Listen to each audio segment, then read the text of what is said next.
Բարև ձեզ սիրելի հետևորդներ, մենք մեկնարկում ենք մեր հերթական թողարկումը եւ այսօրվա մեր հյուրն է մեր շատ հարգարժան գոլեգա Նյարդաբան Ավետիս Ավետիսյանը, որը հանդիսանում է Վիտալոնգա բժշկական կենտրոնի նյարդաբանության ծառայության ղեկավարը։ Բարի երեկո, Բարի երեկո։ Բարի երեկո։ Շատ հաճելի է, այո, որ վերջապես եկաք դուք մեր տաղավար։ Ի սկզբանե ասեմ, որ շատ հաճելի է այս տիպի մարդկանց հետ աշխատել, որովհետև շատ կոմֆորտ է աշխատանքը։ Միշտ հետադարձ կապ ենք ունենում ձեր կողմից եւ շատ հաճելի է, որ դուք էլ աշխատում եք մեզ հետ։ Շատ բազմապրոֆիլ է ոնց որ ձեր հիվանդությունների շարքը։ Ու ամենաառաջին կլինիկական օղակը, որի հետ աշխատում է ռադիոլոգը, դա նյարդաբանությունն է։ Շատ ժամանակ էլի ոնց որ հիմնական մեր կոնտինգենտը դա նյարդաբանական խնդիրներով պացիենտներն են։ Ես կուզենայի նշեք, թե հիմնականում ինչ տիպի խնդիրներով եք ուղարկում եք մեր հետազոտության։ Ամենասենց պարզից սկսենք, բարդացնենք ամեն ինչ։ Դե ես էլ եմ ողջունում։ Այս գլխից սարքեցիք էլի, նստեցի մեղադրյալների թողին։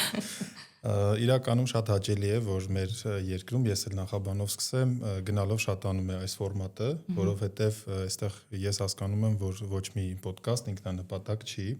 եւ շատ ողջունում եմ, որովհետև մեր հանրությունը իսկապես անհրաժեշտություն ունի կիրթ տեղեկատվության, թեկուզ եւ մենք շատ թեթև ֆորմատով կշփվենք։ Վերադառնալով ձեր հարցին, ասեմ, որ իմ կարծիքով ժամանակակից նյարդաբանությունը եւ ժամանակակից ռադիոլոգիան համահունչ են քայլում։ Եվ նաև նյարդաբանությունը դադարում է լինել ուղղակի նյարդաբանություն, որովհետև այստեղ կուզեի անպայման երրորդ ուղղությունն էլ նշել, միջամտական ռադիոլոգիան հատկապես, կարծես այս երեք մի հետաքրքիր նոր եռանկյուն է ձևավորվում իմ դիտարկմամբ, ինչու եմ սա ինձ թույլ տալիս ասել, որովհետև նաև առողջապահության կազմակերպիչ եմ եւ աշխատանքի բերումով շուրջ 3 տարի ընդհանրապես պրակտիկ նյարդաբանությամբ չէի զբաղվում։ Ինչով է սա հետաքրքիր, որ նորից հետ ես վերադառնում քո սիրելի մասնագիտությանը եւ վերագնահատում ես այդ ընթացքում փոփոխությունները, դու միանգամայն նոր իրականության մեջ ես հայտնվում։ Այնուամենայնիվ դասական իմաստով երևի թե առաջին հերթին նեյրոռադիոլոգիայի մեջ MRT-ի մենք ուղարկում ենք գլխուղեղի խնդիրների ժամանակ եւ ողնաշարի։ Ամենից շատը եթե մենք այստեղ ողնաշարի պաթոլոգիաների ժամանակ կիսում ենք մեր մասնագիտությունը պետք է կիսենք դիֆերենցիալ դիագնոզի տեսակետից ռևմատոլոգների հետ, նյարդավիրաբույժների հետ եւ այսպես շարքը կարող եմ շարունակել նյարդաբանության գլխի պաթոլոգիաների ժամանակ վատագույն դեպքում կիսելու ենք իմացնոտայինների եւ նեյրովիրաբույժների հետ։ Տեսեք, այստեղ ես ավելի շատ հակված կլինեի ոչ պակաս իմացնոտայինների, այլ հարց է, որ մենք այդպես վարվում ենք, թե ոչ։ Դե բանալ գլխացավերի ժամանակ մենք եթե հստակ տեսնում ենք, որ ունենք այնպիսի անամնեզ, որ մեզ ռադիոլոգիական հիմք է պետք բացառելու համար, բնականաբար առաջին հերթին ուղարկում ենք գոյացություններ շղթելու, այդ գոյացությունները կարող են լինել օնկոլոգիայի տեսքով եւ անատոմիական շեղումներով, ամեն ուղղությամբ։ Ավելի շատ փորձենք կանգ առնել ողնաշարի խնդիրների վրա, որոնք որ շատ տարածված են։ Երևի թե մեր դիտորդներին ամենաշատը դա կհետաքրքրի, որտեղ ամեն երկրորդը մեջքի ցավով է։ Իմ մեջքն էլ է ժողովուրդ, բարբերաբար իմ մեջքն էլ է ցավում, ուղղակի ոնց որ իմը մկանային է։ Թեք թող գա, բոլորիս մեջքն է ցավում, այստեղ կարծում եմ մենք ժամանակակից մարդու մեծամասշտաբ խնդիրն է, եկեք փոքր ցուցանիշներով գնահատենք, որ ԱՀԿ-ն գնահատում է, որ չափահաս մարդկանց շուրջ 20% ունի քրոնիկ մեջքի ցավ,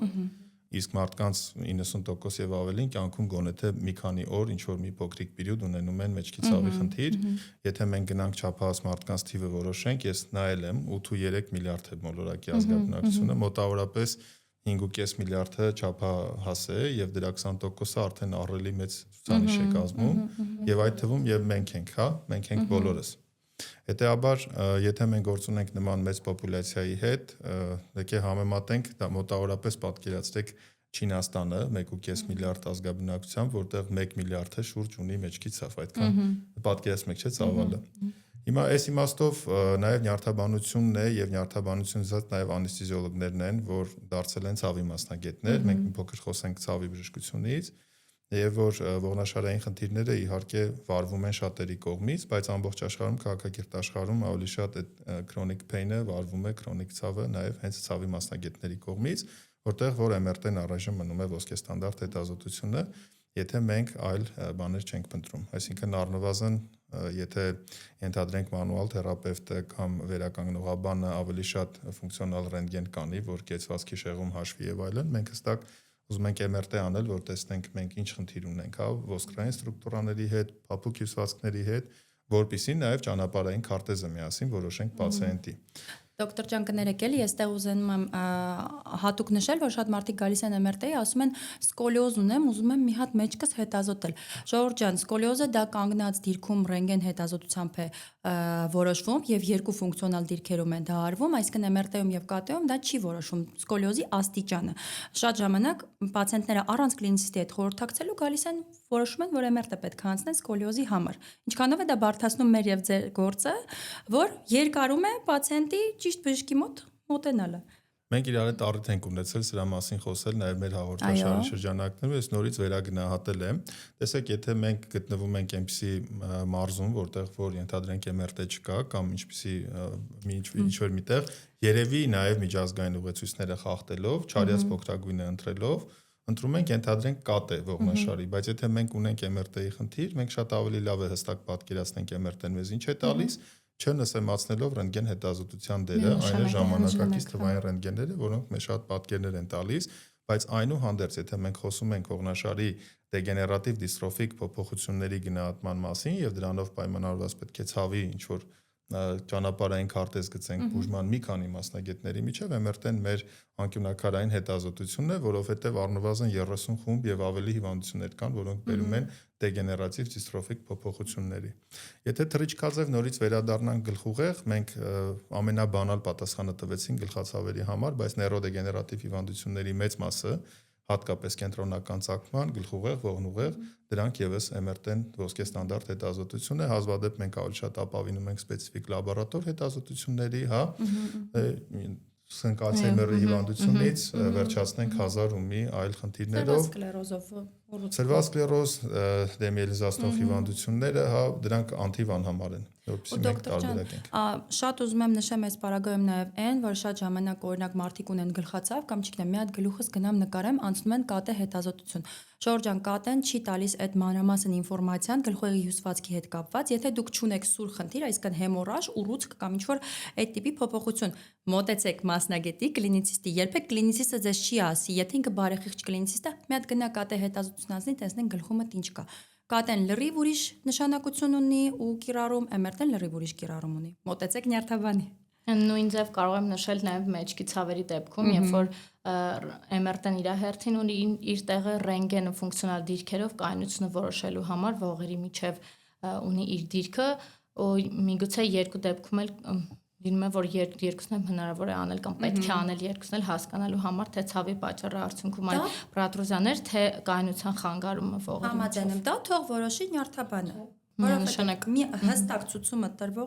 տվողը դա ձեր կլինիցիստն է, ձեր բուժող բժիշկը։ Այո, պացիենտն եկավ, գլխացավ ունի, որ գլխացավի դեպքում կուղարկեք, որ գլխացավի դեպքում չեք ուղարկի։ Հստակ ասեմ, որ այստեղ դուքը պետք է նվազագույնի հասցնել,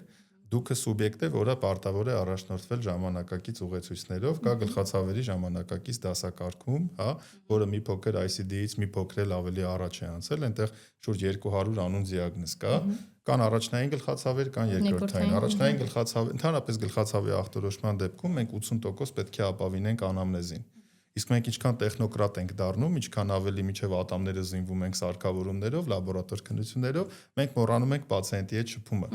Ամբողջ աշխարհն է ասում, որ միայն 10% դեպքերում, եթե դու ունես ուղեկցող նյարդաբանական դեֆիցիտ, այլ սիմպտոմներ, հստակ անամնեզ, ինֆեկցիոն process-ի կամ ինչ-որ մի բան, որ քեզ նույնիսկ կլինիկական հոտառությունը կամ զննման արդյունքները բնույթն է փոխում գլխացավի։ Այդ ժամանակ նոր ուղարկում է զուտ բացառելու համար երկրորդային խնդիրները։ Շատ լավ բան ասեցիք այդ բացառելու պահը, որովհետև երբ որ մենք աշխատում ենք այլ նյարդաբանների հետ, լրիվ կոմպետենտ նյարդաբանների, իրանք ուղարկում են MRT-ի ապահովության համար, այսինքն բացառելու ինչ որ վատ բանը։ Օրինակ, ուղարկում է, զանգում է ինձ ասում է, մեր ջան, ես գիտեմ, որ այդտեղ քիչ է հավանականությունը, որ ինսուլտը կլինի, բայց ամեն դեպքում այդ մարդուն հետազոտենք, ինչ որ մի բան բաց չթողնենք, դա էլ է շատ կարևոր, այսինքն նյարդաբանը պետք է լինի այնքան հմուտ ու փորձառու եւ կոմպետենտ իր աշխատանքի նկատմամբ, որ ինքը հասկանա, որ ամեն դեպքում այս պարագայում ավելի լավ է պիրիստրախաված անել, հայերեն բառը չգիտեմ էլի, ոնց որ ապահովագրել քեզ եւ պացիենտին, այս պարագայում ես լրիվ ընդունում եմ ուղարկում MRT-ի, բայց էլի սկսած նրանից, որ սկոլիոզի հետազոտման համար ուղարկել ողնաշարի հետազոտման մի քիչ Այստեղ թեման շատ լայն է իրականում, պարզապես ժամկետների մասին է խոսքը, հա, բոլորին չի որ պետք է առաջին հանդիպմանը միանգամից ուղարկել 15 անալիզ հանձնելու, կարելի է այդ ամեն ինչը աստիճանական անել, իմ կարծիքով դա մի փոքր գալիս է նաև փորձից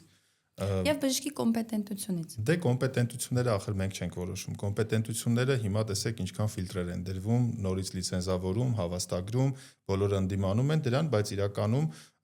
սա այսպես է, հա, դու կյանքիդ առաջին 5 տարում այլ որակներով ես, հաջորդիվ պետք է վերագնահատել, դու ուր ես ասել։ Ես իմ օրինակով կարող եմ բերել, երբ որ ես բավական ինքնաբավ մարդ եմ, որպեսզի ինձ թույլ տամ, երբ որ դեղնակտուց էի, այսպես շատ սիրում էի անալիզները շարել, շատ պոլիպրագմազիան դերերը գրել։ Մենք այստեղ ծրագրերն ենք շարում, այդպես մենք հիմա շատ ավելի թիրախային եմ փորձում ամեն ինչ անել, որովհետև արժեքներն են փոխվել, դա չի նշանակում, որ կլինիկական որակներդ կամ ախտորոշիչ ունակություններդ կամ բուժական էֆեկտը նվազում է, պարզապես պետք է նաև մի փոքր միշտ քեզ դնես այդ պացիենտի տեղը։ Եթե պացիենտը անգամ գալիս է ասում բժիշկ ջան, այն ոտքից ծայրից մինչև մազից ծայրը հետազոտեք, միևնույն է դա ինձ մոտ անգամ թարթիչս չի չշարժվում, եթե ես տեսնում եմ, որ ֆինանսապես միևնույն է, ես անելու եմ այն ինչ որ անհրաժեշտ է։ Այստեղ մոտեցման հարց է, ձեռագրի հարց է եւ ժամանակի ընթացքում կարծում եմ բոլորս ավելի հասունանում նստում ենք այս կտորով։ Բժշկի բարեխեղճության մարդ տեսակի։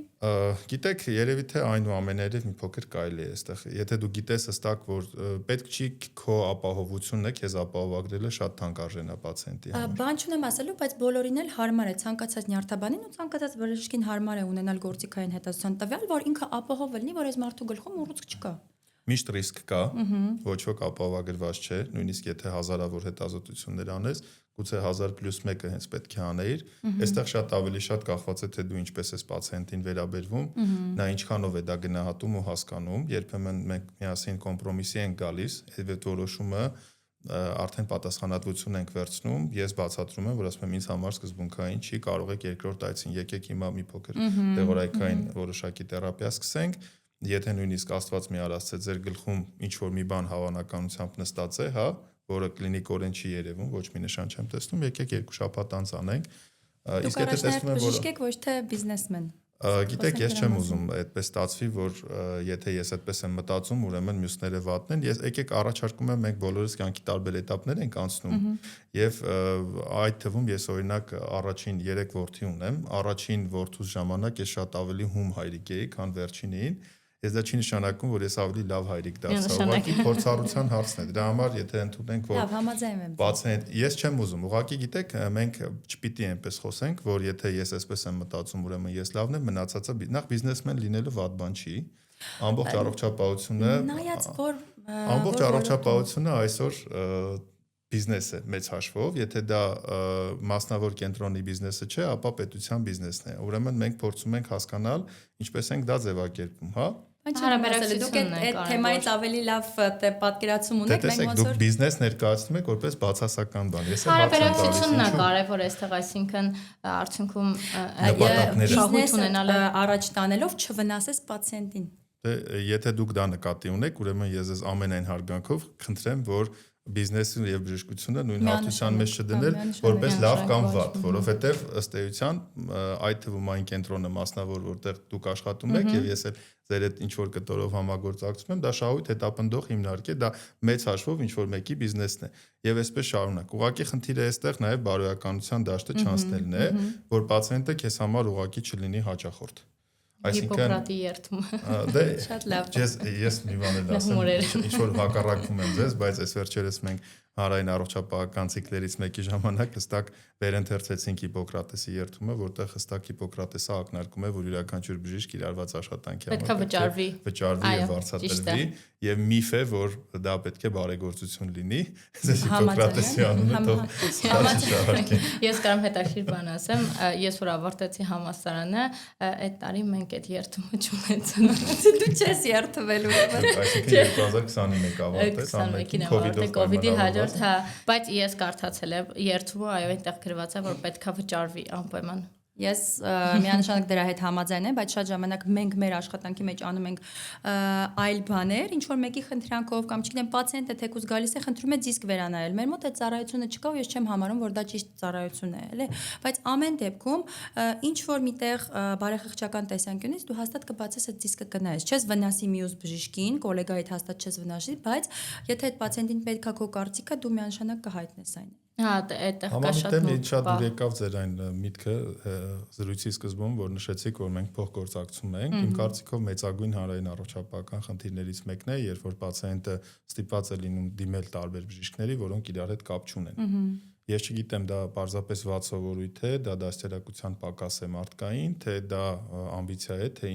ինչ դրական կամ բացասական պիտակ էլ դրան հիմա կպցնենք։ Շատ ավելի կարևոր է, երբ որ դուք իսկապես պացիենտակենտրոն մտածողություն ունեք եւ սրտացավորեն զանգ եք տալիս իրար հետ ճշտում եք, որովհետեւ ես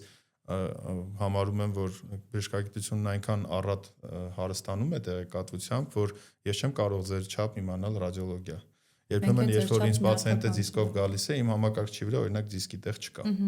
Ասում եմ մի հատ որ խնդրեմ դիսկը կնայեք, ասում եմ ոչ, ինձ բավարար է ռադիոլոգի եզրակացությունը, որովհետև ես չեմ ուղարկել դիսկի հետևից, ես ուղարկել եմ եզրակացության հետևից։ Տենդենս կա, որ եթե ես վիրաբույժ լինեմ, որ պետք է նայեմ որտեղից պետք է մոտեցումս լինի եւ այլն, այս փուլում առաջին հերթին ինձ ավելի շատ պետք է իմ գործընկերոջ եզրակացությունը։ Սա էլ է չէ վստահության նշան։ Դե դուք կոպիտ ասած աշխատում եք այդ ռադիոլոգի հետ, դուք հասկանում եք, թե ինքը ոնց է աշխատում։ Բայց շատ ոչ կոմպետենտ ռադիոլոգների կամ թեկուզ կլինիցիստի ես չեմ ինչ որ անձնավորում կամ ինչ որ նեգատիվ մտցնում եթերի մեջ։ Շատ մարդկանց հետ դուք չեք աշխատում ուղղակի, որովհետև ձեզ դուրս չի գալիս իրենց աշխատավոճը։ Անկեղծ ասած, վերջին տարիներին ես մաքսիմալ եւ վերջինին վերադարձին մոտ 1 տարի է ինչ որ ես վերսկսել եմ նյարդաբանության պրակտիկան։ Ես ինքս շատ հաճախ աշխատում եմ մարդկանց հստակ ուղղորդումներ չանել, որովհետև մարդկանց մոտ հստակ կա տպավորություն։ Երբ որ մարդիկ արդեն ապավինում են իմ կարծիքին, ես մի քանի տարբերակ հուշում եմ, բայց որպես կանոն աշխատում եմ նաև ասել դուք ընտրեք ձեզ համար, դա կլինի կլինիկան, հա, ռադիոլոգիայի հետազոտությունը, դա կլինի այլ գործիքային հետազոտություն, հատկապես լաբորատոր հետազոտությունները։ Երբ որ պացիենտը ինքը պնդում է, ասում է մոտակայքում ինչ կա, ավելի հարմար, չգիտեմ, դուք ավելի ում եք վստահում, ես ասում եմ ես բոլորին եմ վստահում, պատճառ չունեմ չվստահելու, ունեք մեզ մոտ եք ուզում լաբորատոր անալիզ հանձնել, մենք ունենք, ավելին ասեմ ձեզ, մեր լաբորատորիան ենթադրենք ունի այսինչ սերտիֆիկացիան, բայց դուք որոշեք, որովհետև ինֆորմացիայի թափանցիկությունը ավելի մեծ է, մենք ապրում ենք այնպիսի երկրում ու քաղաքում, շատերը իրար ճանաչում են, շատերը շատերից կարող են շատ բաներ ճշտել, այս ամեն ինչի մեջ պետք է օբյեկտիվությունը պահել եւ ոչ ոքի հանկարծ չթիրախավորի։ Ու դուք շատ լավ գիտեք ես ինչ եմ ասում եւ ավելին ասեմ ձեզ, օրինակ տեսեք, մեր եւ ձեր կլինիկաները հարևանությամբ են գտնվում։ Ինձ համար շատ կարեւոր է, երբ որ ողնաշարի ցավով պացիենտ է գալիս, հա, դուք մենք հարևաններ ենք։ Ես ունեմ շատ լավ բարեկամներ քաղաքում, ունեմ հարազատներ, ընկերներ, բայց հարևանը լավ հարևանը մնում է լավ հարևան, որովհետեւ առաջինը շտապօգնություն կանչելուց հարևանն է, չէ, հասնում։ Բնականաբար, եթե կա իմ մոտակայքում կլինիկա, որտեղ միշտ հերթերը ավելի քիչ են կամ ինձ հարգում են եւ ընդառաջում են իմ ուղարկված պացիենտին, ես ինչ որ առումով կարող է պացիենտը ինձ հարցնի, ես ասեմ ընդամենը մի քանի րոպեի ճանապարհ է, վստահում եմ շատ լավ եզրակացություններ են տալիս։ Հետո նաեւ դուք մարքեթինգային կարծում եմ առավելություններ էլ ունեք, որոնք որ ձեր որոշումն են եւ ձեր մրցակիցների։ Այսպես որ խորանանք բոլորներ մեր ընկերներն են, բայց պետք է կարողանալ ընկերությունը մնա ընկերության դիրքում, հարևանը մնա հարևանի դիրքում, հա, դուր դրան գտնվելով չի կարելի ուղղակի դուք ավելի հասուն եք եւ ավելի մեծ կարգափորձ ունեք, ես մի քիչ ավելի տաքարուն եմ, դրա համար տենց ինտերպրետացիա արեցի այդ հարցը, էլի։ Դե ես չեմ պատկերացնում, որ դուք այդպես եք, չգիտեմ ինչ եք այդպես ասում, հասունության հարց չկա, ես միշտ եմ այդպես մտածել եւ կարծում եմ, որ դուք էլ այնուամենայնիվ առիթ կունենաք վերանայելու, որովհետեւ ես այնուամենայնիվ գտնում եմ, որ եթե հարևանությամբ կան երկու հաջողած կլինիկաներ, որոնք իրար հետ կարող են համագործակցել, որևէ պատճառ չպետք է լինի, որ նրանք չհամագործակցեն, հատկապես եթե դա հոգուտ պացիենտի է։ Եվ սա ոչ միայն վերաբերում է վիտալոնգային եւ MRT կլինիկին, սա առհասարակ, հա, պատկերացրեք մի հիվանդանոցի ներսում, երբ որ շատ մոտ են իրար, երկու բաժանմունքի վարիչներ իրար հետ չեն գործընկերակցում եւ ասենք կա վնասվածքաբանության բաժանմունք, կա ռևմատոլոգիա, կա նյարդաբանություն, մեկը մյուսի կարիքն ունեն եւ պացիենտը, չգիտես ինչու, հատուկ ուղղորդմամբ գնում է ուրիշ տեղ։ Սա լրիվ վատ բան է։ Սա ուրիշ բան է, հա, իսկ եթե այլ բան, եթե ինչ որ կա սպეციფიկ հետազոտություն, որ կլինիկայի ներսում չի կամ տարածքում չկա, այսպես միշտ պետք է պացիենտի կողքին լինել։ Հավատացեք, ամենահարազատ մարդը ընկերները չեն բժշկի համար, գործընկերները չեն, ամենից հարազատ մարդիկ պացիենտներն են, որովհետեւ առանց այդ պացիենտների մենք չենք լինի այն ինչ որ կանք։ Մեր մասնագիտության օրինակ չէի մտածել այդ ուղղությամբ։ Գործընկերության ֆորմատները փոխվում են։ Երբեմն դու կարող ես լինել մեկի ենթական, հետո դառնալ նրա ղեկավարը, հետո նորից եւ տեսնում ես, որ այդ մարդկանց վերաբերմունքը ցավոք սրտի փոխվում է։ Պացիենտները միշտ ամենաազնիվն են, որովհետեւ քո ընտանիքի անդամը կարող է լինել պացիենտի կարգավիճակում, բուժված, եկեք մեծերի խոսքերը հիշենք, բուժված պացիենտն է միշտ պացիենտ բերում, բուժված պացիենտն է որոշում քո հեղինակությունը եւ ի վերջո բուժված պացիենտի մեկ շնորհակալությունը, մեկ ազնիվ մաքուր հայացքը հազարավոր գործընկերների կոմպլիմենտներից ավելի արժեքավոր է։ Գործընկերները պաշտոնի բերումով, կյանքի բերումով, փոխշահավետ համագործակցությունների բերումով կարող են միշտ փոխվել,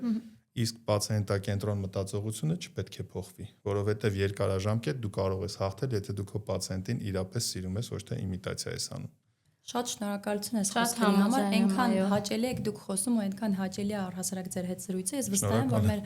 լսողները եւ հետեւորդները մի քանի անգամ կարող են նայեն այս հաղորդումը զուտ լսելու ձեր մտքերը։ MRT ոդկասթի գործընկերն է MRT Կլինիկը։ 3 տեսլահզոր MRT սարք, փորձառու բժիշկ ռադիոլոգներ, պատասխանները տրամադրվում է ընդամենը 1-2 օրում։ Ամենամատչելի արժեքը գործում է նաև պետպատվեր, սոցիալական փաթեթ եւ ապահովագրություն։ Ձեր MRT-ն MRT Կլինիկում։ Հասցեն Հալաբյան 9/7։ Մի հարց ես կարող եմ ձեզ տալ, հարգելի ռադիոլոգներ։ Դուք ձեր պացիենտների հետ ջերմ կոնտակտի մեջ մտնում եք, օրինակ գրկում եք պացիենտին երբեմն դուրս գալիս եք, դիմավորում եք, որովհետև ռադիոլոգների մեծ մասը պատից այն կողմ անհասանելի մարդիկ են։ Գրկել չէ, որովհետև դե կարծում տատիկները շատ եմ սիրում գրկել։ Մի քիչ այդ գրկելը ոնց որ ավելի էթիկայի կանոնները փորձան պահել, որովհետև չէ, գալիս են ասում են բժշկույթյոն նյաձես գրկել, փաթաթվի պացիենտը անգամ ինձ հարցնելու եկել գրկել է, ինձ դա այդպես լինում է, բայց ես ինքս փորձում եմ չխախտեմ այդ անձնական սահմանը երկու մարդկանց հետաքրքիր դեպք պատմեմ, էլի ուղղակի քանի որ դուք այս թեման բացեցիք։ Այն օրը բանը պացիենտ եմ նայում, գլխուղում հայտնաբերել եմ գոյացություն, բայց ինքը բարակ գոյացություն է, մենինգիոմայի մասին է խոսքը գնում, երկու հատ չեմ բացում բժշկական գաղտնիքի մասին, ստեղ չի գնում խոսքը, ուղղակի ոնց որ այս մարդիկ ասում էին, ինձ գաթա էին բերել մինչև այդ Ես էլ իրանց ոնց որ ուզեցա շնորհակալություն հայտնեմ, ասեմ, վայ շատ շնորհակալ եմ էլի ոնց որ դուք սենց հոգս եք տարել, բերել եք ինձ գաթա, բան, այս կինը սենց է անում պացիենտի, ասում եմ Վայ բժշկուի ջան, Աստված չանի մենք էլի ձեզ մոտ գալու լինենք, ոնց որ բան կբերենք, փախլավա կբերենք, ասում եմ, կակրաս մենինգյոման պետքա հսկվի ու ոնց որ դա նենց սխալ կոնտեքստով է լինում, հիմա մենք բոլորս ծիծաղում ենք իհարկե կաբինետում, բայց զավեշտալի պատմություն է, բայց այնքան ծիծաղալու էր, ես կարմրել կապտել էի, լացում էի, հիմա այս տղամարդը կանգնած սենց իրոք սենց այնքան իրանք դրական գնացին այդ կաբինետից, անգամ այդ փոքրիկ վրիպակները պետք են մեզ կյանքում։ Բայց մենք բոլորս միս ու արուն ենք եւ մարդ ենք եւ անսխալական չենք, ինչքան էլ ուզում եք պրոֆեսիոնալ լինենք։ Ես ինչու եմ ասում, տեսեք օրինակ մեր մասնագիտության մեջ ֆիզիկական կոնտակտը, ես չեմ ասում բոլոր պացիենտներին անծանոթ միանգամից գրկես, երբ որ դու ես օրինակ այսպեսի բնավորություն է ձեռք բերվել, իմ դասերակցությունն է կլինիկական, ես պացիենտը մտավներս անկախ ինձնից ոտքի եմ կանգնում։ Ես ոտքի եմ կանգնում, երբեմն ընդառաջ եմ գնում, ձեռք եմ մեկնում, պարտադիր ժեստ եմ անում նստելու, այսինքն շատ կարևոր են այս տարերը եւ շատ հաճախ դու կարող ես մի հատ այսպես տպտպացնել ուսին, ինչ որ ձևով աջակցել, հա, նյարդաբանական զնման ընթացքում, ինչ որ կատակներով, հումորներով եւ շատ հաճախ դե ոչ թե իմիտացիա ես անում, այլ դա աստիճանաբար բնավորություն է դառնում եւ սովորույթ է դառնում։ Հավատացեք, դա շատ կարևոր է պացիենտի համար, որովհետեւ դու կարող ես լինել սուպեր պրոֆեսիոնալ, բարձր հեղինակություն ունեցող, կլինես վիրաբույժ, կլինես նյարդաբան, բայց եթե դու պացիենտին մարդկային չես վերաբերվում, նախ եւ առաջ դու չգիտես քո առջև ով է կանգնած։ Այսինքն այդ սպիտակ խալաթավորի հարգանքը պետք է վաստակել։ Եվ կարծում եմ այդ պատերնալիստական մոտեցումները արդեն փոխվել են, հա, որ բժիշկին ամեն ինչ կարելի էր, բժիշկը ինչ ասեց վերջ չի քննարկվում, ժամանակակից պացիենտը շատ հարցադրումներ կարող է անել, ընդ որում այնպիսի հարցադրումներ պետք է ազնիվ լինել, ասել, գիտես, ես դա հələ չեմ տիրապետում, չեմ հասրել, արի միասին քննարկենք կամ որտեղ ես կարդացել, նման բաները շատ կոտրում են այդ կարծրատիպերը եւ պետք է նաեւ ընդունել սեփական սխալները։ ChatGPT-ն օգնական իրանց բոլորին, որ ChatGPT-ից խոսանք այս թողարկումների ժամանակ։ Իդեպ Բժշկապետության ամեն թողարկման ժամանակ բայց լավ, եկեք մի բան ասեմ, իդեպ դուք խոսեցիք նրա մասին, արդյոք մենք պացիենտների հետ շփվում ենք թե ոչ։ Հայաստանում կարծում եմ, որ մենք բոլոր ռադիոլոգները գրեթե պացիենտի հետ շփվում են։ Իդեպ ի տարբերություն ԱՄՆ-ի, որտեղ նրանք ուղղակի ֆիզիկապես ժամանակ չունեն պացիենտի հետ շփվելու ահռելի քանակով кейսերի պատճառով։ Կան ռադիոլոգներ, ովքեր իրանց ընտրությամբ կարող են զանգահարել պացիենտին խոսել կամ կանչել պացիենտին խոսել, բայց հիմնականում չեն խոսում, որովհետև ուղղակի ֆիզիկապես հնարավոր չի պացիենտի հետ շփվել։ Բայց ասեք ինչ լավ է, չէ՞ որ մենք Հայաստանում ենք ապրում։ Մենք այդքան շատ кейսերի հետ չենք առնչվում, դրա համար ժամանակային առումով։ Ես չեմ կարծում դու ժամանակ ունես շատ պացիենտի հետ շփվելու, բայց ամեն դեպքում այնուամենայնիվ մենք շփվում ենք պացիենտի հետ։ Դա ժամանակ Մեզ ավելի հարմար է նստել այդ պայն արագ պատասխանը գրել, մենք էլ մեր աշխատանքը վերջացնենք, իրանք էլ ավելի շուտ ստանան այդ պատասխանը, բայց իրանք գալիս են, մենք զրուցում ենք հաճելի, ուզում եմ ասեմ, ոնց որ ամեն ինչ պետք է բալանսի մեջ պահել։ Դե ձեզ մի բան հուշեմ, գուցե դուք ձեր համեմատության մեջ արդեն գտնեք ինչ մեսեջ եմ տալիս ես։ Ես հիմա նախընտրում եմ ավելի քիչ պացիենտ սպասարկել, մի փոքր ավելի գնահատել իմ խորհրդատվության